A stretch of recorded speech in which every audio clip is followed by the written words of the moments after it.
Hello, everybody, and welcome to this special edition of the podcast. As you can tell from the title, this isn't a interview like we do normally. This is a very special episode where we're going to be talking about the Spirit Awards and the Spirit Award nominations that just came out recently. Because me and my guest are both voters for the Spirit Awards, so we thought it would be kind of fun and insightful if we talk about this just a little bit.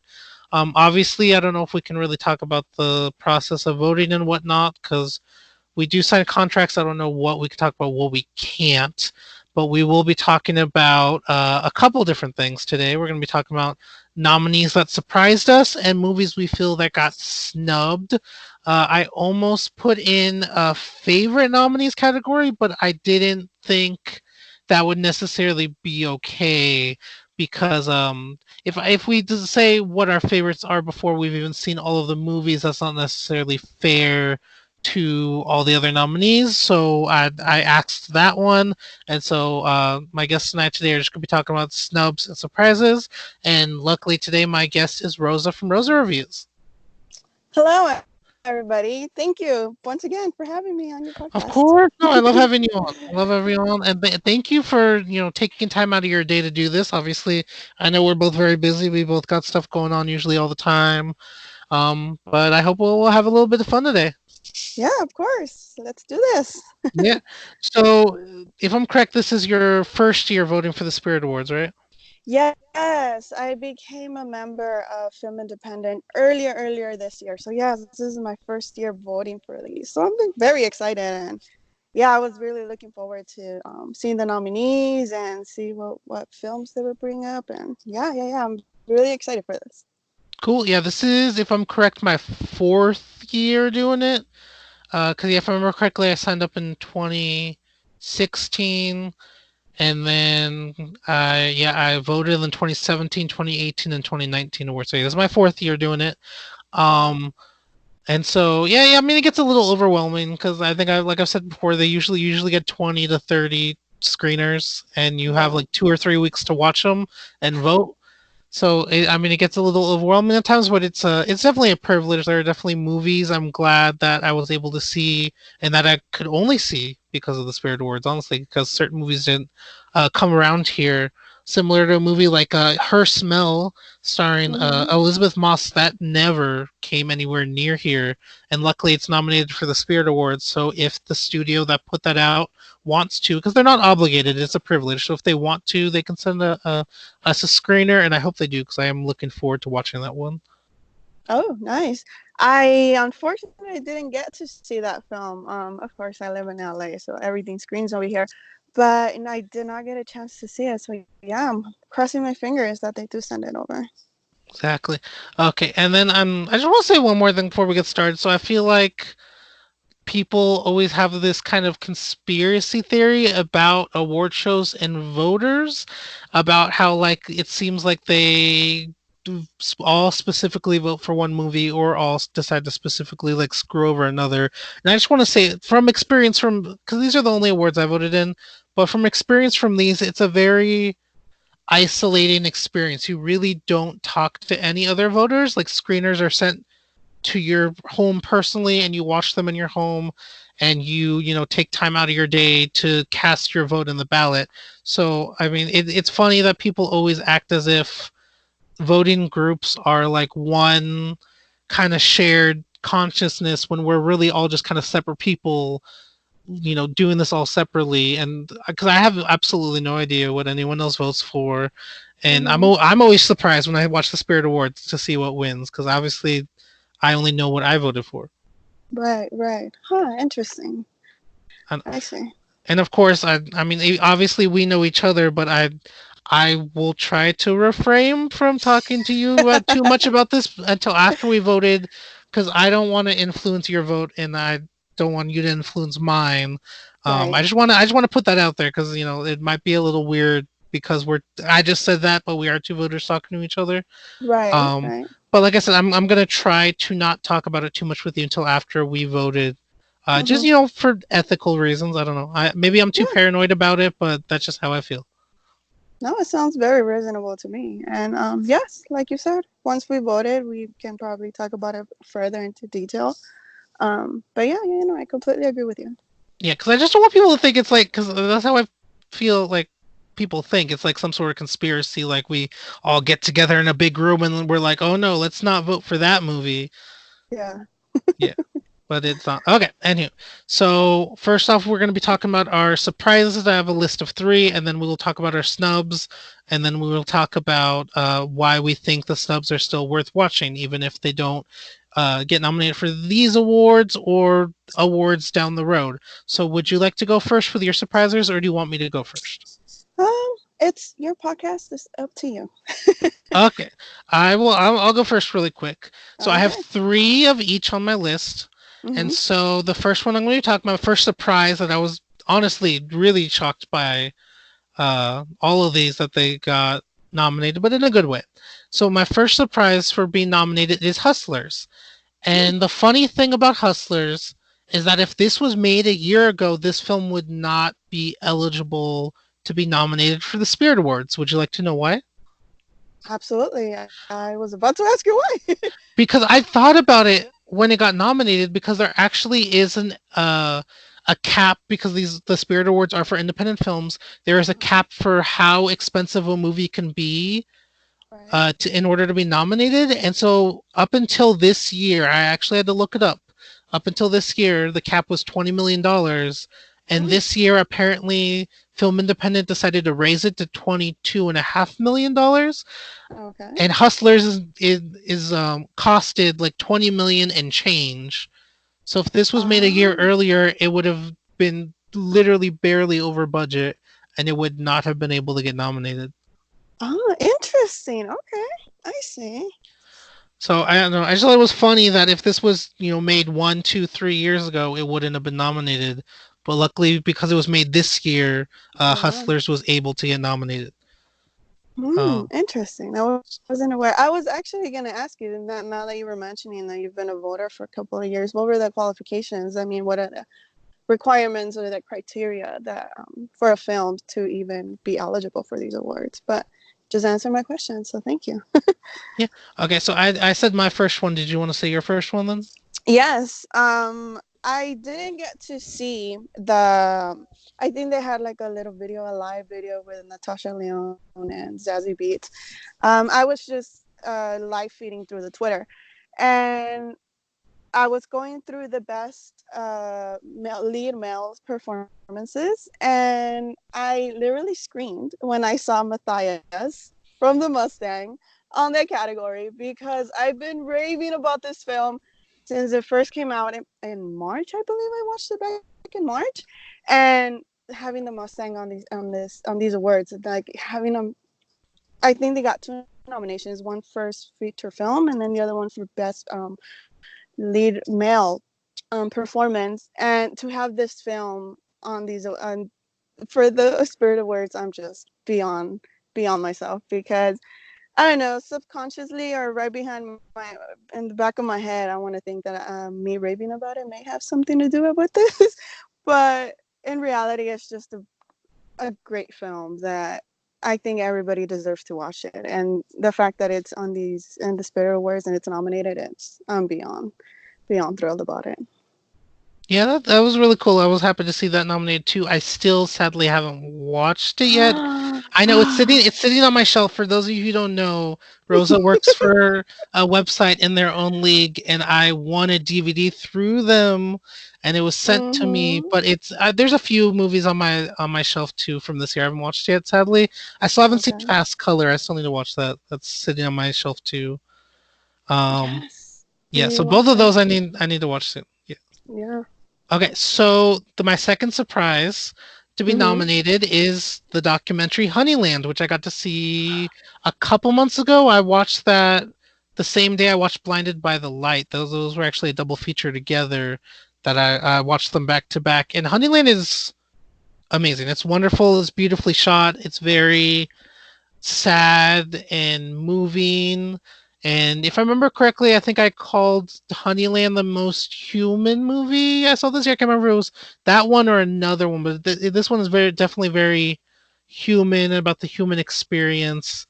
and Mm. just about trying to get through it. It's such a wonderful movie. I love Honeyland, and there weren't Mm-hmm. a lot of people talking about it, so I was afraid that it wasn't going to get nominated for anything. And so I was extremely surprised when I woke up on Thursday morning and saw Honeyland in the best documentary category. Oh, unfortunately, I have not seen it, so Well, I have you'll be nothing to able to comment soon, on it. hopefully, Yes, hopefully. because I think that's by Neon, and they're pretty good about giving screeners. Okay. Oh, Um, then I'm really looking forward to yeah, because seeing it it. matters. Like I said, it by studio because they don't have to give you a screener, but Mm-hmm. it's a privilege. So some studios like to, some studios don't.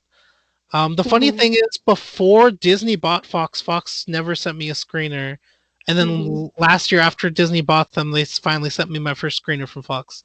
So I thought that was kind of funny. Ah, I see. So Disney's finally giving screeners. Fox wasn't before they were about to. That's just a funny, cute little thing to think about. Yeah, yeah. Okay, Nice. so what is your second surprise? Okay, my second film, which I just recently watched a few, probably 2, 3 weeks ago, is Honey Boy. And I guess what surprised me was seeing Noah Jupe be nominated for, I think he's on supporting male actor, and I just briefly wrote a review. I'm still working on my full film review on it, and I said that his performance is definitely one of my favorites of the year, and and from all performances, in smaller films, bigger films, and such.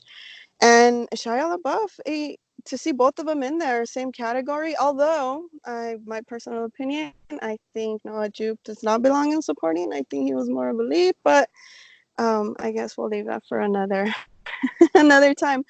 I love both of their performances, and not only that, I think it's also in for best director, and of course, female directed movie. It's more exciting to see female directed films in these awards. So, Honey Boy for me, it's definitely a film that surprised me that it was in there. I don't know if it was because it just recently came out here, or it's just on limited release. So I wasn't sure how many people had seen it, and so yeah, it's Honey Boy. It's my second film that surprised me to see it there. Yeah.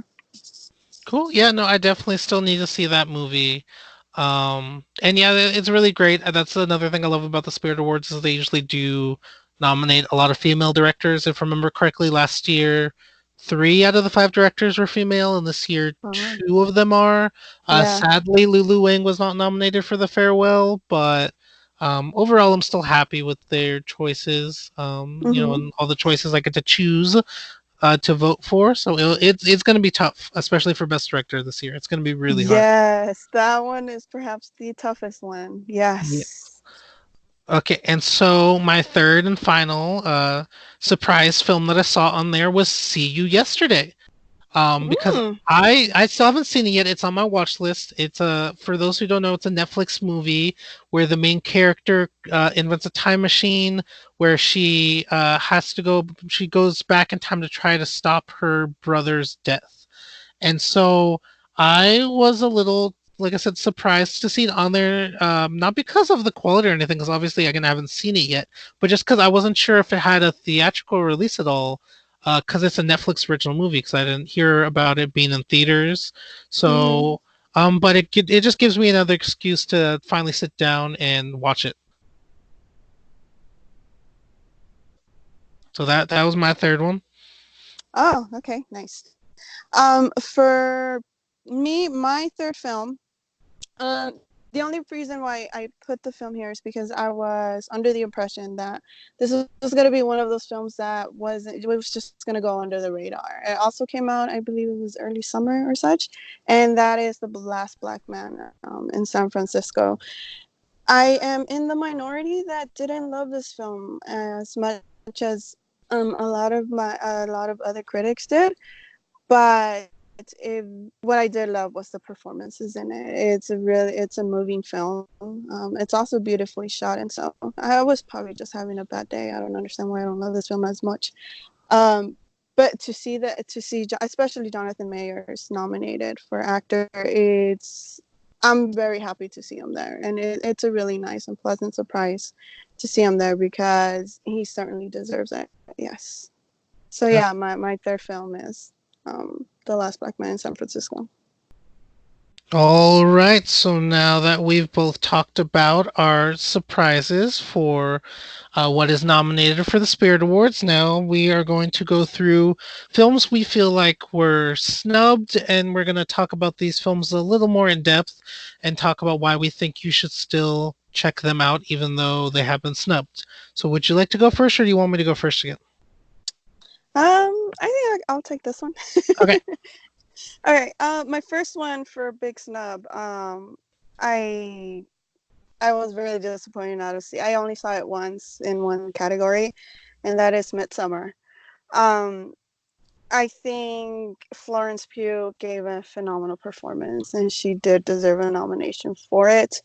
I believe it's only nominated for cinematography, and I love this film. I genuinely, and not enjoyed it, but it was a different. It's unique, and I loved every single piece of it. I love that I can watch this many times and discover new things due to its design production, due to the shots, due to the cinematography, of course, and its direction, the acting, everything about it, I just loved. So to just see it in the cinematography category, it was really disappointed for me.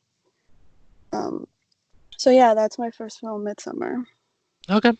All right. I mean, I'm gonna have to watch it anyway because it's nominated in cinematography. Because the thing about A24, like they'll give you everything, no Mm-hmm. matter what it's nominated for, which is good and bad too. Because I mean, like I said, it does get a little overwhelming with the amount of screeners you do get. And I Mm-hmm. appreciate that they A24, like I said, they will literally send you everything. And I even sometimes they have sent me stuff that we don't even vote on because there's a few awards that are grants for the directors, and Mm-hmm. we do not get to vote on those, but A24 will still send me the movies that are nominated in those anyway. So stuff like Mm-hmm. that, that's funny. So I'm not looking forward to watching that one, but Okay. I don't like Ari Aster. I did not like Hereditary at all. But I Oh, mean, for those, really? yeah, no, I hated them. And when I saw the Midsummer trailer, I knew I was not gonna. It was not gonna be my thing. But I Okay. mean, for everyone else out there, I mean, if you have not seen it, I would take Rosa's suggestion if that seems like something that would be up your alley. Obviously, it's not up mine, but I'm still gonna try to yeah, sit through it at home and view it fairly. Because I mean, obviously that would be the right thing to do. To watch it because I have to compare it to the other movies in cinematography. So I mean, so Right. I will watch it. I'm gonna give it a chance. Um, but yeah, so I don't. I'm just not an Ari Aster fan. Okay.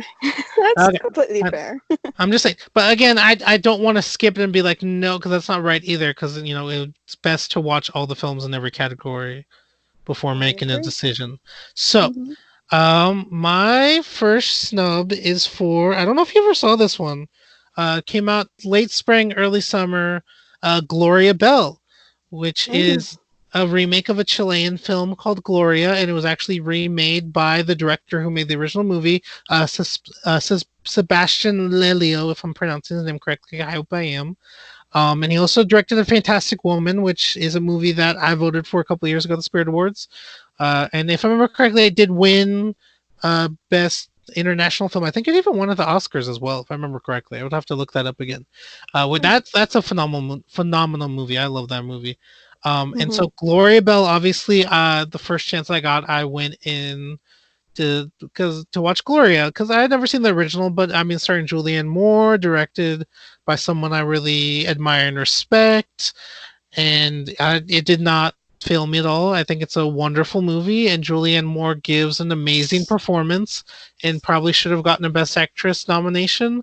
It's about how she's a middle aged woman, and she's divorced from Brad Garrett. A lot of people know him from Everybody Loves Raymond, and she has a Mm-hmm. couple kids. One of them plays by Michael Cera, and so she ends up going to this like 70s style dance club. It's like a disco club, which is interesting. I don't know if they actually have those still now in LA, but I don't know. it takes place in LA, and she's at a disco, and she meets up with John Turturro, and they have a I'll just say they have an interesting relationship. I don't want to spoil it too much, but Right, right. I don't know if they decided not to nominate it because it is a remake of a movie. So I don't know if maybe that's why. I'm not sure. I'd have to look back. I don't know if they nominated the original Glory before. Maybe they didn't want to do it twice. Mm. But I think it's still a really great movie. Definitely, probably gonna be in my top 10 at the end of the year. Julianne Moore gives an amazing performance, and it's out on home video right now. So I would definitely suggest renting it out to people. It's funny that I'm noticing that every film you're selecting, I have not seen, and vice versa. Yeah, no, but that's a good I thing. Yeah, absolutely. I have not seen Gloria Bell. It's definitely on my radar. I definitely will see it before the end of the year. But yeah, I've been hearing that Julianne Moore gives a great performance, and I've been hearing really positive things about it. So yeah, I can't see why you think it's a snub. Okay. So what is your second snub? My second one is a film I love. I've been raving about it since I watched it. There's only a handful of films that I continue to rave about since the initial viewing, and it's the Peanut Butter Falcon. It's nowhere to be seen here. Um, I just love that film. I adore that film. I'm pretty sure a lot. If you haven't seen the trailer, the film is about a boy. He's like a young adult who has Down syndrome, and he runs away from the home. Like he's in a retirement home, and he runs away just because he wants to live his life. He encounters the character of Shia LaBeouf, and then the movie follows their journey together. The boy, the Down syndrome boy, he wants to become a wrestler, and he goes and chases his dreams. And then the character of Shia LaBeouf, he also has his own little character development, his own background, and it's just a moving and loving film that I just adored. I've seen it at least 4 or 5 times by now, and this was just in the theater. And when I got a screener for it, I'm very excited for it, and it was really disappointed not to see it at all in the nominations. Um, so yeah, it's definitely a film that I think everybody should watch. The Peanut Butter Falcon. Okay, and again, to continue the trend, that's another movie I still haven't seen. I don't know. Yeah. I understand why people like it, and a lot of people have been telling me to watch it. I don't know. Again, I don't know if that one's I don't know, up my alley again, similar to Midsummer, Hmm. I guess, because I've Okay. seen commercials and stuff for it. I don't. I will probably watch it eventually. You will probably Hmm. force me to watch it one day. Oh, I Uh, will. we will see. But yeah, I'm surprised. I'm surprised by that one too, because that has been on a lot of people's radar, and that has gotten a lot of praise, and that is Right. kind of funny that it is overlooked. I think that's kind of Right. weird. Yeah. Oh, Yeah. okay. So for my second snub, another movie that will probably be in my top 10 this year that I absolutely Hmm. adore and purchase the soundtrack for and listen to the soundtrack well, not every day, but at least once a week. I'll listen to the Uh soundtrack. And that is, of course, Wild Rose. huh. We're I would. keeping on with the trend. Oh, you haven't seen Wild I Rose? have not seen it. No. Wow. Yeah. Okay, so Wild Rose. Obviously, when you watch the trailer, the film seems a little formulaic, but it is a great movie. Like I'm not saying it's 100% original, but it is a great movie. It's about a woman who just got out of jail and she wants to move to the United States because she lives in Europe. I forget exactly what part of Europe. Sorry, everybody. Um, and she wants to move to Tennessee and she wants to become a country singer. But she can't really do that because she doesn't have money and she does have two children that she doesn't really take care of. She lets her mom do a lot of the mothering when it comes to her children. And so she basically has to, become a responsible adult. And it's a really great movie with one of the best songs, not just of the year, I think one of the best original songs of the decade in this film.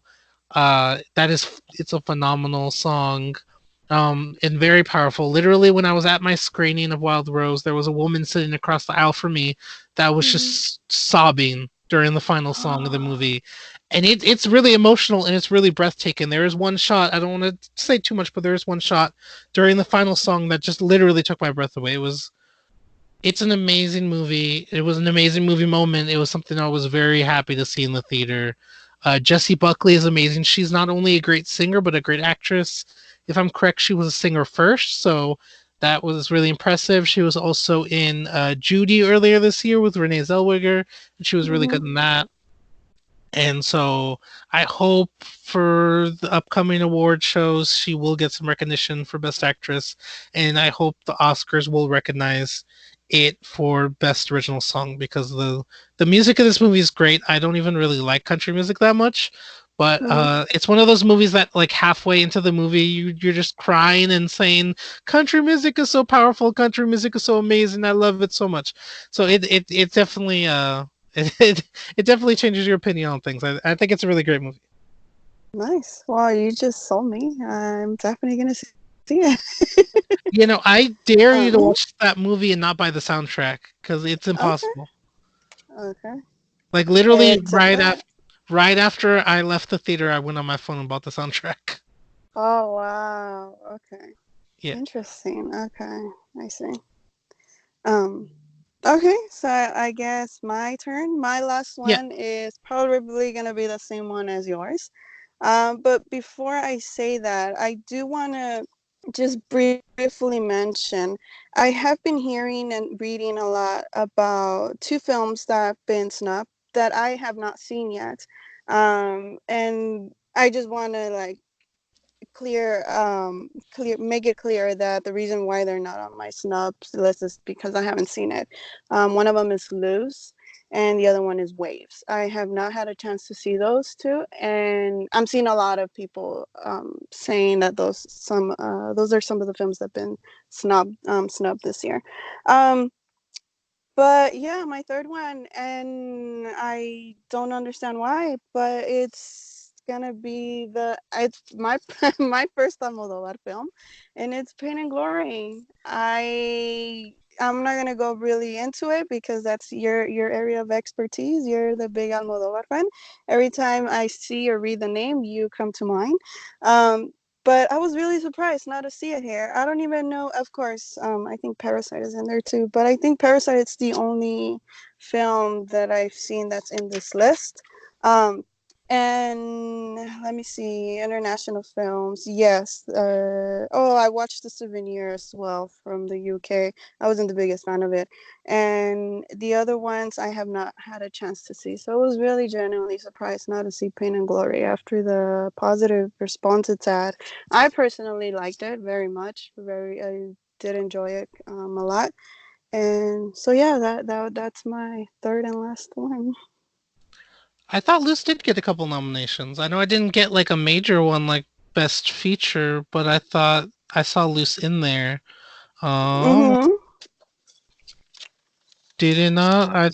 I thought they got Best Actor as well. Let me check. Right. Sorry, everybody, we're googling while doing it. Um, Yeah, cause I like, got best male lead and then supporting female. yeah, cause I Oh know it yeah, didn't and get like best director. feature. Yeah, so but it did Right. get a few. So I mean, I can Mm-hmm. understand like if people don't see it in Best Feature, that could make people think it's snubbed a bit. Mm-hmm. Similar to the Oscars a few years ago when Selma was nominated for Best Picture, but they did not nominate Ava DuVernay for Best Director. So even though it Right. had gotten a Best Picture nomination, people still counted that as a snub because of that. So I mean, I guess I can understand that, but I mean, it still has Best Actor. So I mean, I think Mm-hmm. that's a good thing, and it will give me a chance to see it because I never got around to seeing Loose either. Right. What was your other one that you said your honorable mention for snubs? Waves. I think it only got. Wait, did it get anything? I think Yeah, it I only think I got got one one. minor one. I can't remember what it was. Yeah, I think it's supporting female. Yeah. Okay, so yeah, I didn't get Best Feature either, but again, this awards is a little different because there's only 5 spots for best feature, and then they Right. have best first feature, which I actually really like that they have that Mhm. award, and then of course best first screenplay, which is a good one too. Yeah, Pain and Glory is my third. I'm glad I shifted. I almost talked about that one first, but I Yeah. shifted it down because I had a feeling we were going to end up talking about that movie. I've Yes. seen it twice in theaters now. I went to go see it a second time last week. I made time out of my day. Yes. It is a phenomenal movie. It's definitely one of Almodovar's best films in a while. Not to diminish his other works from this decade, because I was definitely a bigger fan of Julieta than other people were, which was his last movie. I know a lot of people said that one was just okay or didn't even like it, and Mhm. I mean, I love that movie. I own that on Blu-ray. Yeah, Pain and Glory is amazing.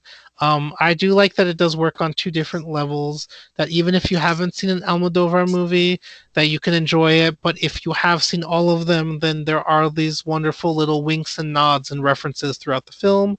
To talk a little bit about the story, it's about a filmmaker played by Antonio Banderas who is looking back on his life and career.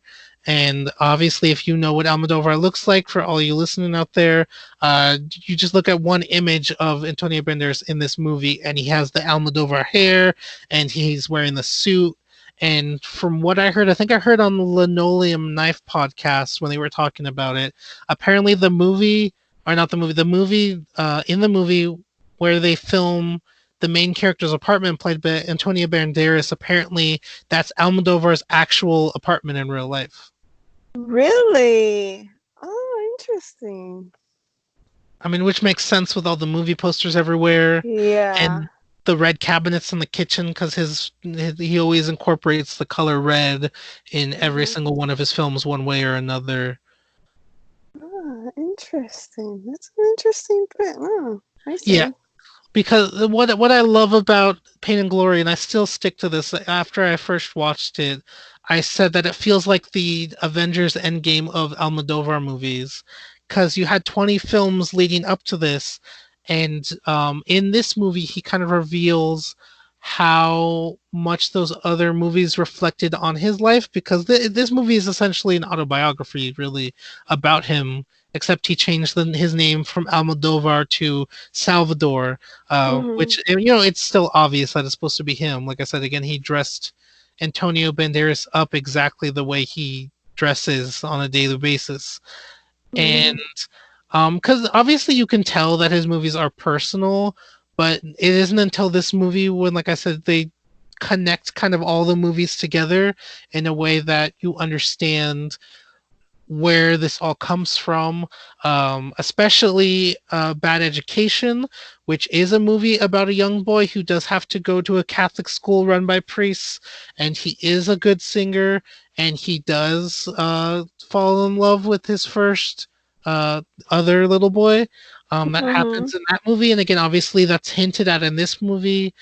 And in Bad Education, the boy that he had fallen in love with does come back and contact him as an adult again, which Mhm. happens in Pain and Glory as well. But where in Bad Education, where that's like a drama and a thriller, and that person comes back in his life because there's like a revenge plot, in Pain and Glory, he's showing you this is the more realistic version of that situation, because in Pain and Glory, there's no revenge plot or drama. He literally meet up and they have drinks and they have this wonderful conversation with one another. Um, and I just like how he's going back and doing certain things and taking certain storylines and using certain themes from his previous films and doing them in a more grounded, realistic way in this movie to show you how these aren't just movies, these are pieces of his life. Mhm. So I Wow. don't. Mhm. Sorry, I just talked too much, didn't I? No, no, no, no. Go ahead. Okay. It's. I love hearing you talk about them. Thank you. And I don't want to drag this out for too long, but just a couple more things real quick that I noticed. Mhm. So there's like my favorite one of his films is I'm probably going to pronounce it incorrectly, but Volver from Mhm. 2006, starring Penelope Cruz. And in that movie, she is a working mother. I think she has 2 jobs, if I remember correctly, in that movie. And she has a daughter, and she has an alcoholic husband who's never really around or there for his family and doesn't really provide very well. And she's, a strict, stern mother who really wants the best for her child. And then when you see Penelope Cruz again in Pain and Glory, she's very much the same character, married to an alcoholic husband who isn't there, trying to take care of her child, trying to, work as much as she can and do the best she can. And really, what I feel like he's trying to say is, oh no, Penelope Cruz, the reason she's in both these movies is because she was always my mother. She played my mother in Volver. She played my mother in Pain and Glory, and that's why Hmm. she's here. So I don't know if that makes any sense. No, it does. It makes complete sense. Yeah. Yeah, so in a way, he connects that movie to Pain and Glory as well by saying that that is a piece of my life. That is my mom. She was always my mom. That's why she's playing the mom in both these films. Hmm. And similar to like they have Julieta Serrano again in this movie, 30 years after the fact, because she played Antonio Banderas' mother in Women on the Verge of a Nervous Breakdown, and then he brings her back 30 years later to play his mother again in Pain and Glory. And again, that's another little wonderful reference. And then what was it? There was a couple other ones. There's a whole bunch of them. I'm not gonna do it for too long, but like in the monologue, his friend does. Um, his friend in Antonio Banderas's words, his friend talks about how like he did his first movie and like his punk band performed in the movie, and again, that's something that actually happened in Almodovar's first movie. He does have a punk band, and they do perform in it. I think they do it in the first couple movies. So again, that's another reference to Almodovar movies. And then I'll just do one more. There's that part where Penelope Cruz is speaking with the painter slash carpenter guy, Hmm. and she's Hmm. talking to him about how he's illiterate and how he can't be illiterate and he needs to educate himself, or people are going to like take advantage of him and stuff. And the Hmm. funny thing is, in 1997, uh, Penelope Cruz's first role in an Almodovar movie was Live Flesh, where she played a young girl who was working in a brothel essentially, and she is pregnant.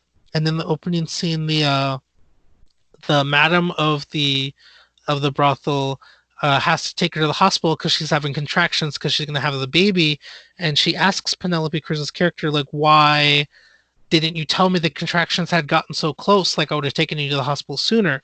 And Penelope Cruz answers, I don't know how to count. And so then the and Oh, then the madam tells her, wow, ignorance really is bliss. wow. So she, in her first role, she gets told that she is ignorant, and then in this movie, over 20 years later, she's telling a younger person that they are ignorant. And I just love little things like that as well. Along with exactly 10 years ago, Penelope Cruz was in another one of his films called Broken Embraces, which is one of my favorite, which is about a filmmaker who looks back on his life. And then, of course, Pain and Glory is about a filmmaker who looks back on his life. So I Hmm. just really like the symmetry of it, about how, like, 10 years ago, this part of the movie, 20 years ago, that part of the movie, 30 years ago, that part of the movie. Because this is the first time he's done something like this where he tries something out first in an earlier movie, and then you see him do it again in a later movie, but he obviously it's more fleshed out and well thought out because he had tried it first earlier. And I really like when he does that because it's almost like you're seeing his creative process on screen. Hmm. Interesting. Yeah, you see, I knew I should have let you talk about this because you're definitely this is your area of expertise, and I, as I'm sitting here and listening to you and talk about it and all the knowledge you have, it's just quite fascinating to just and you act. I think you did accurately describe the film. It is the end game of all of his films, of all of his filmography. So yeah, yeah, yeah. I'm very, very, very fascinated by all this. Yeah, so hopefully I didn't deter anybody from wanting to watch this because you really don't need to watch all these movies to watch the new one, but it does help, Right. and I feel like it does kind of flesh it out a bit. Because you, again, it's interesting how he's doing certain storylines and themes again, but instead of sensationalizing them and making them into a melodrama and doing all these revenge plots and murder and car chases, he's doing it in a very human, beautiful way. Mhm. Like I said with Honeyland, definitely this and Honeyland are a couple of the most human films of the year, and just really make you think about life a lot, and family and people you're connected to. So yeah, I would definitely recommend Pain and Glory. I hope people go out and see it. I know it's still in theaters. I know it's still in theaters here. I'm not sure if it's still in theaters everywhere or Mhm. how wide the release got, but I'm hoping he gets a Best Foreign Language Film nomination at the Oscars. I'm hoping Antonio Banderas gets Best Actor. I would really love Julieta Serrano to get Best Supporting Actress, even though she's only in the movie for about 10 minutes, but she gives an amazing performance. Speaking with Antonio Banderas in those scenes. And then I can't remember the actor's name. I apologize, but the actor who played his friend in the film also was Oh my amazing. God. Like Yes. during that Yes. monologue scene, I'm thinking he needs a Best Supporting Actor nomination. Yes.